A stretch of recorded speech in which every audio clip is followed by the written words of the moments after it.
एक आदमी था, उसने कुछ नहीं किया और फिर भी उसकी जिंदगी तबाह हो गई। और फिर एक और आदमी था, उसने भी कुछ नहीं किया और फिर एक और। 3 लोग, 3 अलग शहर, 3 अलग जिंदगियां और एक ही चीज उन्हें जोड़ती थी। वो सब किसी और की गलती की सजा भुगत रहे थे। अब तुम सोच रहे होगे, ये तो बहुत कॉमन है, होते रहता है, सिस्टम है। लेकिन ये 3 लोग, उन्होंने कुछ ऐसा किया जिसके बारे में सोच के आज भी मुझे अंदर एक हिस्सा कहता है सही था और दूसरा हिस्सा कहता है नहीं, गलत था। और वो टेंशन, वही इस कहानी का दिल है। तो चलिए सुनते हैं। एक क्रिकेटर, एक बैंकर, एक टीचर और एक रात अंधेरी, कुछ पेटियों के साथ और कुछ मधुमक्खियां। हाँ, मधुमक्खियां। बस इतना अभी बताता हूं, आगे सुनते हैं कहानी क्या है। कहानी सुनो विद कबीर एंड सारा में आपका स्वागत है। मैं हूं कबीर, आपका होस्ट। ठीक है, अब वापस कहानी पे आते हैं। ये जो कहानी है, ये कहानी एक हियस्ट की कहानी है, लेकिन फिल्मों वाली नहीं। कोई गन नहीं, कोई गेट अवे कार नहीं, कोई हीरो बैकग्राउंड स्कोर के साथ रूफ से नहीं कूदता। ये 3 टूटे हुए आदमियों की कहानी है, जिन्हें सिस्टम ने तोड़ दिया, जिन्हें पावर ने रौंदा और फिर उन्होंने एक ऐसा रास्ता ढूंढा जिसे तुम जस्टिफाई कर सको या ना करो, लेकिन समझ जरूर सकते हो। इस कहानी का नाम है एक आखिरी कोशिश। विजय राठौड़, 27 साल, 8 साल की रणजी ट्रॉफी क्रिकेट, सुबह 4 बजे के नेट्स, हाथों में जो घट्टे थे वो स्टोरीज थे उन हाथों की मेहनत की। और एक माँ जिसने अपने बेटे के हर एक न्यूज़पेपर की कटिंग संभाल के रखा था, एक भी नहीं छोड़ा, सब एक फाइल में। विजय के लिए क्रिकेट सिर्फ एक खेल नहीं था, ये एक प्रॉमिस था, अपनी माँ से, अपने आप से। फिर आया Ranji trophy final, Hyderabad versus Karnataka. Last over, 3 wickets down, Karnataka को चाहिए थे 9 रन। विजय डीप मिड विकेट पे खड़ा है। स्टेडियम में इतनी खामोशी है कि अब तुम अपनी अपनी हार्ट बीट सुन सकते हो। एक स्काइयर उठी है, आसमान को छूती हुई। विजय ने ये कैच 100 बार लिया है। हाथ, पैर, आंखें, सब ऑटो पायलट पे। वो सेटल करता है और ड्रॉप कर देता है। क्राउड की आवाज आती है, फिर दूसरी आवाज सोशल मीडिया की, जो उससे भी ज्यादा तेज होती है। लेकिन विजय के लिए असली ब्लो वो नहीं था। असली ब्लो 3 दिन बाद आया। एक जर्नलिस्ट ने एक धुंधली ग्रेनी वीडियो रिलीज की। उसमें विजय था, किसी आदमी के साथ बात करता हुआ। वो आदमी बेटिंग वर्ल्ड से कनेक्टेड था। कन्वर्सेशंस क्या थी? एक पुराना कॉलेज दोस्त था, बस एक कैजुअल मुलाकात। कोई डील नहीं, कोई पैसा नहीं, कुछ नहीं। लेकिन कॉन्टेक्स्ट? पब्लिक कोर्ट में कॉन्टेक्स्ट की जरूरत नहीं होती है। मैच फिक्सिंग के इल्जाम लगे, बीसीसीआई सस्पेंशन, नेशनल टीम से नाम हटा लिया गया, आईपीएल ऑक्शन, विजय का नाम क्वाइटली रिमूव कर दिया गया, जैसा था ही नहीं कभी। 6 महीने गुजरे, बैंक अकाउंट खाली हो गया, फोन बंद हो गया, यार दोस्त गैर हो गए, और वो माँ जिसने हर कटिंग रखी थी, उसने भी पूछना बंद कर दिया। विजय हैदराबाद के एक अंधेरे कमरे में बैठा था और वो ड्रॉप कैच रिप्ले करता था बार बार। इसलिए नहीं वो समझना चाहता था कि क्या हुआ, इसलिए कि वो एक आखिरी पल था जब उसे लगा था कि वो एक्चुअली एग्जिस्ट करता है। Anil Sharma, 34 years, branch manager, Gulbarga cooperative bank, एक छोटे से शहर में, महाराष्ट्र और कर्नाटका की सीमा के बीच, वो जगह जहां छोटी सी पावर भी बहुत बड़ी लगती है। अनिल वो इंसान था जो हमेशा सही काम करता था। रूल्स फॉलो करना ये उसके लिए बर्डन नहीं था, ये प्राइड था, फख्र था। एक मंगलवार की सुबह एमएलए शिवन्ना ब्रांच में आया। गोल्ड वॉच, 3 अटेंडेंट्स, स्वैगर का कोट पहना हुआ। लोन एप्लीकेशन थी 40 लाख रुपए की। कोलैटरल नहीं, income documents clearly fabricated. Credit history जो किसी भी रिस्पॉन्सिबल बैंकर की नींद उड़ा दे। अनिल ने पोलाइटली प्रोफेशनली रिजेक्ट किया। रेगुलेशन साइट किया और शिवन्ना मुस्कुराया जाते जाते। वो मुस्कुराहट अनिल को समझ नहीं आई तब तक। पहले उसकी ब्रांच का ऑडिट हुआ, फिर कंप्लेंट फाइल हुई। एक जूनियर क्लर्क, क्लियरली जो कोच था, ने क्लेम किया कि अनिल ने एक किसान के किसान क्रेडिट कार्ड लोन के लिए रिश्वत मांगी। ट्रैप इतनी प्रेसिशन से सेट किया गया था कि लगता था ये पहली बार नहीं था। शिवन्ना ने ये पहले भी किया था किसी और के साथ। अनिल सस्पेंड हो गया। बैंक मैनेजमेंट पॉलिटिकल प्रेशर से डरा हुआ उसने डिस्टेंस बना लिया इमीडिएटली। और घर में मीना, उसकी पत्नी, ने अभी दूसरे बच्चे को जन्म दिया था। 6 EMIs एक के बाद एक पेंडिंग थी। ससुर ने फोन उठाना बंद कर दिया। अनिल को पता था वो निर्दोष था, लेकिन वो भी जानता था जब कोई तुम्हारा यकीन ना करे तो अपनी इनोसेंस का पता होना ये अपनी एक अलग तरह की तकलीफ है। Aslam Khan, 31 years, mathematics teacher, Zafar memorial high school, Hyderabad का ओल्ड सिटी। वो वाला टीचर जिसे स्टूडेंट जिंदगी भर याद रखते हैं, जो क्वाड्रेटिक इक्वेशंस को मिस्ट्री की तरह प्रेजेंट करता था, पजल की तरह जो सॉल्व हो सकती हैं, patient, funny and human. Board exams के टाइम असलम एक इन्विजिलेटर था। एग्जाम्स के बीच में एक स्टूडेंट रोहन एक चीट शीट के साथ पकड़ा गया। फोल्डेड था, कैलकुलेटर के कवर के अंदर छुपा हुआ था। फॉर्मूलाज, सॉल्व्ड एग्जाम्पल्स, पूरा होमवर्क। असलम ने एग्जैक्टली वही किया जो उसे करना चाहिए था।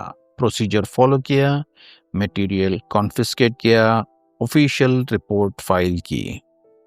रोहन को डीबार कर दिया गया 1 पूरा साल। यही रूल है, यही प्रोसीजर है।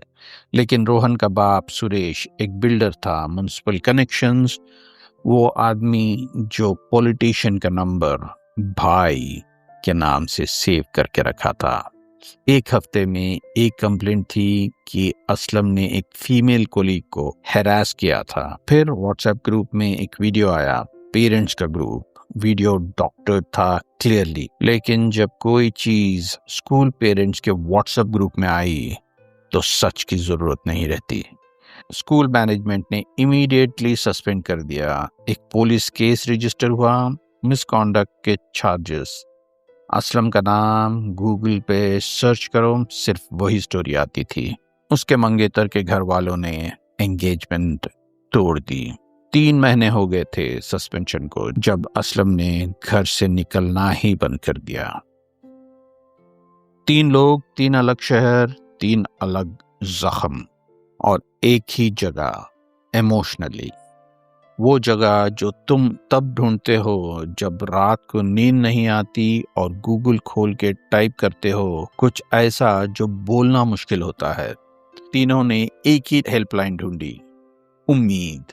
हैदराबाद बेस्ड एक मेंटल वेलनेस ऑर्गेनाइजेशन। कोई बड़ी क्लिनिक फैसिलिटी नहीं, कोई फैंसी थेरेपी सेंटर नहीं, एक छोटा सिंसियर NGO, डोनेशंस पे चलता हुआ, जो सिर्फ एक चीज में बिलीव करता था, अकेला होना सबसे खतरनाक चीज है। उनका प्रोटोकॉल सिंपल था, वो सिर्फ फोन पे बात नहीं करते, वो तुम्हें कहीं बुलाते हैं। संजीवनी क्लब, नामपल्ली के पास का कम्युनिटी रिक्रिएशन सेंटर, जहां चेस टूर्नामेंट्स होते थे, badminton matches, weekend board game sessions, चाय मिलती थी। जब कोई बहुत अंधेरी जगह होता था, उम्मीद उन्हें वहां सजेस्ट करता था, ठीक करने के लिए नहीं, बस इंसानों के बीच रहने के लिए। एक सैटरडे दोपहर को, 1 अक्टूबर की सैटरडे। विजय पहले आया, हुडी पहना हुआ, कैप नीचे खींची हुई। फिर अनिल जो आदत से शर्ट आयरन करके आया था, भले उसके पास जाने की कोई जगह नहीं थी। फिर असलम एक चेस की किताब लेकर, जिसे पढ़ने का कोई इरादा नहीं था। पहला हफ्ता कुछ नहीं बोला किसी ने, सिर्फ कैरम खेला, चाय पी। दूसरा हफ्ता विजय ने सस्पेंशन का जिक्र किया, एक लाइन बस। अनिल ने एक लंबी सांस ली। असलम ने कैरम बोर्ड से नजर उठाई। तीसरा हफ्ता तीनों की पूरी कहानियां टेबल पे थी। किसी थेरेपी सर्कल में नहीं, किसी फॉर्मल सेशंस में नहीं, एक कैरम बोर्ड के पास चाय के साथ। वो ऑनेस्टी जो तब आती है जब तुम्हारे पास छुपाने के लिए कुछ नहीं बचता। असलम पहले बोला जो सब सोच रहे थे लेकिन कह नहीं रहे थे।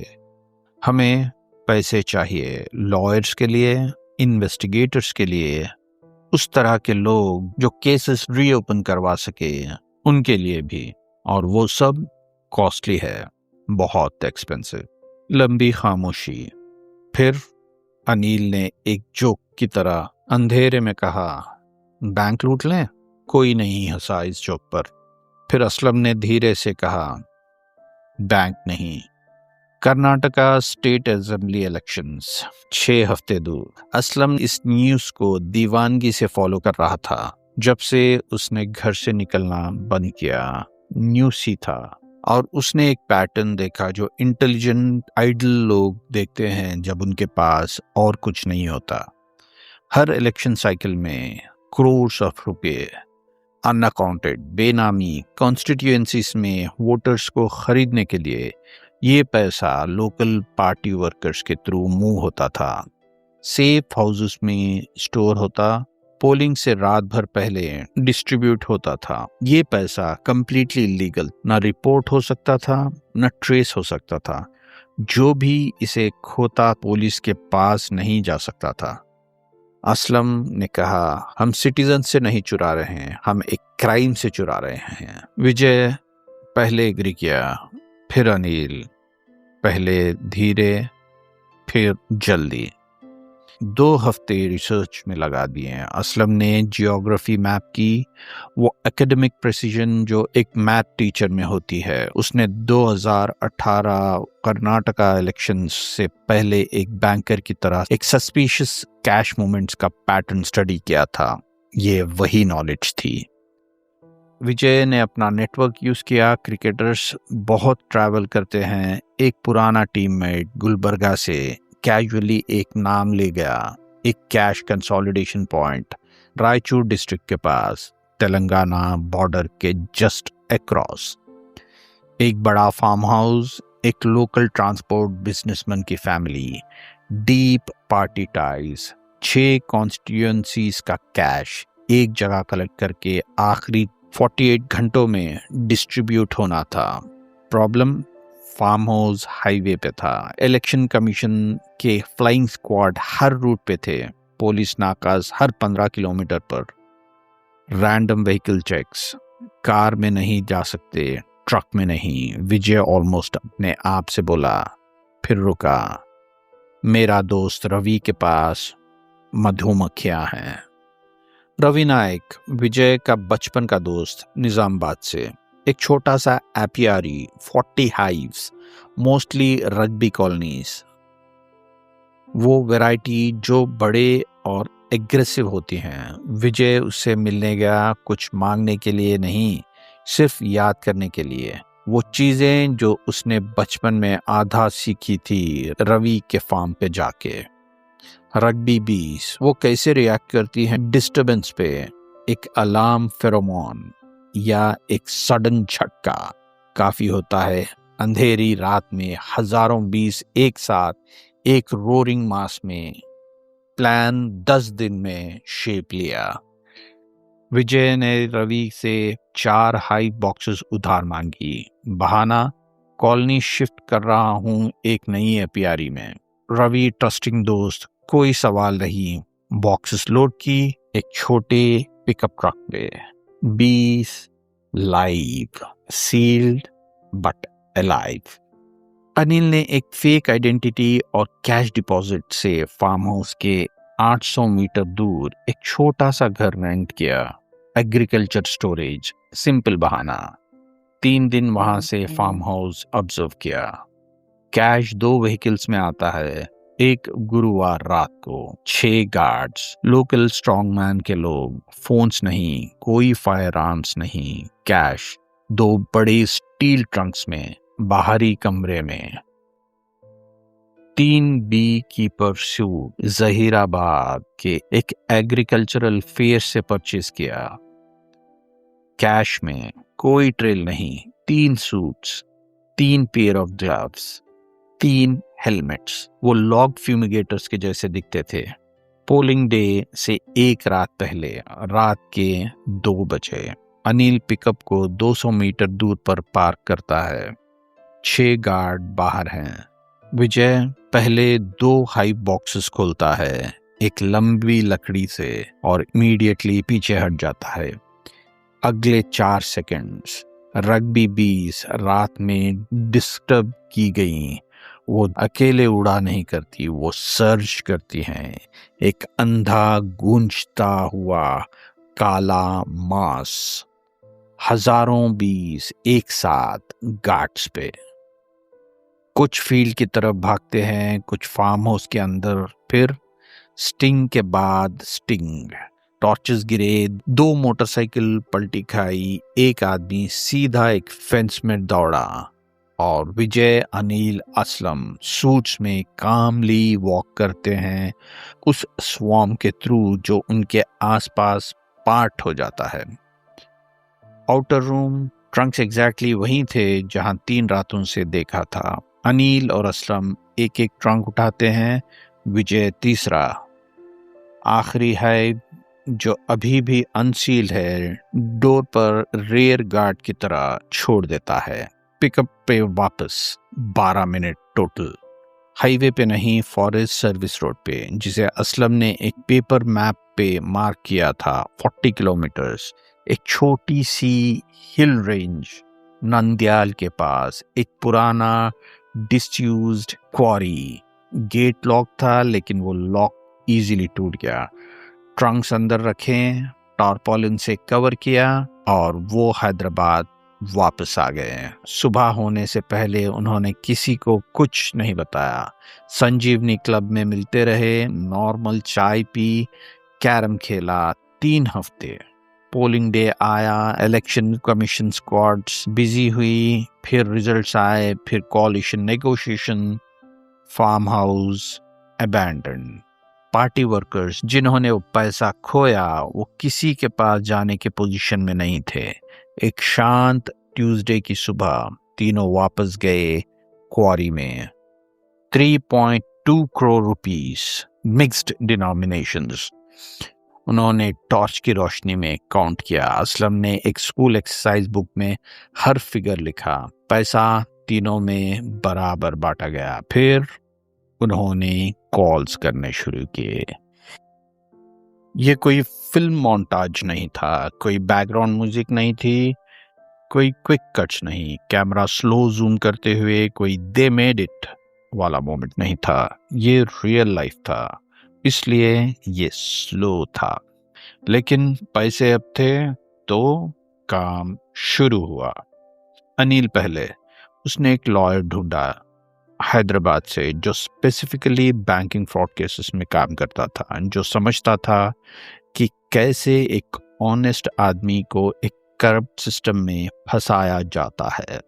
फिर एक प्राइवेट इन्वेस्टिगेटर रखा, और फिर वो क्लर्क, याद है वो जिसने अनिल के खिलाफ ब्राइबरी का कंप्लेंट फाइल की थी, जिसे बाद में एमएलए के रिकमेंडेशन पे प्रमोट भी किया गया था, जैसे रिवॉर्ड दिया गया हो।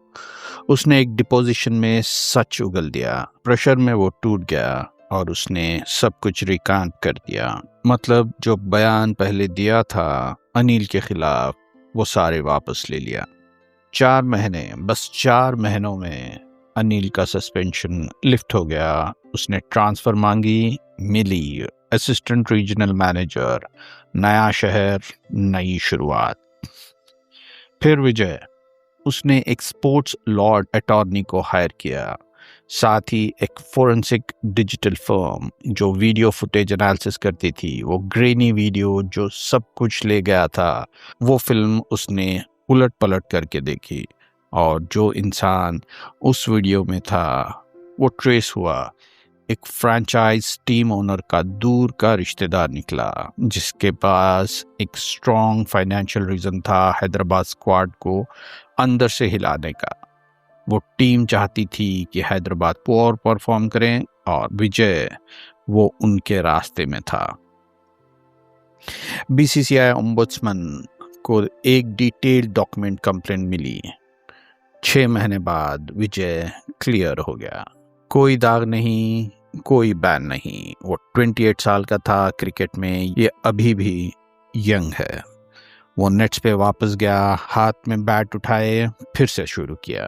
और असलम, एक सीनियर एडवोकेट ने उसका केस लिया, defamation, wrongful termination, school management के अगेंस्ट।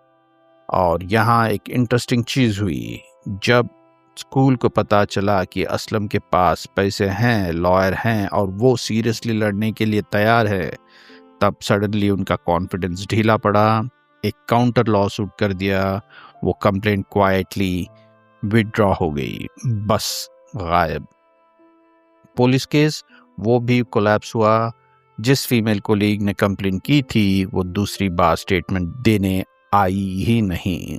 असलम रीइंस्टेट हुआ, लेकिन वो जफर मेमोरियल नहीं गया वापस, शायद इसलिए कि वो जगह अब सिर्फ दर्द की याद दिलाती थी, या शायद इसलिए कि अब उसके पास कुछ ज्यादा था, एक नया आइडिया। उसने अपना खुद का कोचिंग सेंटर खोला। 1 साल के अंदर 40 स्टूडेंट्स मैथ्स पढ़ने आते थे उसके पास और वो उन्हें पढ़ाता था, उसी पेशेंस के साथ, उसी मजाक के साथ जिसकी वजह से स्टूडेंट्स उसे पहले भी याद रखते थे। वो अभी भी मिलते हैं संजीवनी क्लब में, वही कैरम बोर्ड, वही चाय। तो ये था विजय, अनिल और असलम अपने पाँव पे वापस। परफेक्ट नहीं, ओवरनाइट नहीं, लेकिन वापस डेफिनेटली। जो चीज़ मुझे इस कहानी में सबसे ज़्यादा अच्छी लगती है वो यही है, अगर वो तीनों वो सैटरडे को संजीवनी क्लब पर नहीं होते, अगर उम्मीद ने उन्हें वहाँ बुलाया नहीं होता, कभी कभी सिर्फ इतना काफ़ी होता है सही वक्त पे सही लोग मिलना। आज ये एपिसोड ख़त्म करने से पहले एक क्विक चीज़, जो भी कहानी तुम कहानी सुनो पे सुन रहे हो मेरे से या सारा से, वो कम्प्लीटली ओरिजिनल है, कोई एडॉप्टेशन नहीं, कोई रीमेक नहीं, अपनी कहानियाँ सीधे आप तक। मैं हूँ Kabir, take care of yourself, good night.